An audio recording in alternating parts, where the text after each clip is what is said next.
క్యారేజా క్యారేజా క్యారెటా ఎందుకు అన్నం వండుకుంటానుకా తినడానికా క్యారెట్ తింటారా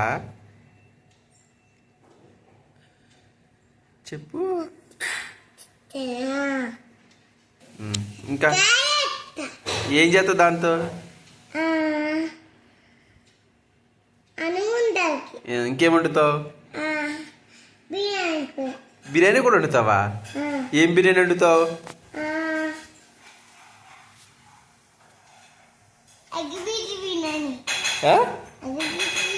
లెగ్ పీస్ బిర్యానీయా ఎవరెవరికి నాకు అమ్మకి అన్వికి ఇంకేం వండుతావు చికెన్ కూడా ఇంకా మటన్ కూడా వండుతావా నాకు ఫ్రాన్స్ కావాలి ఐస్ క్రీమ్ వండుతావా ఎలా వండుతావు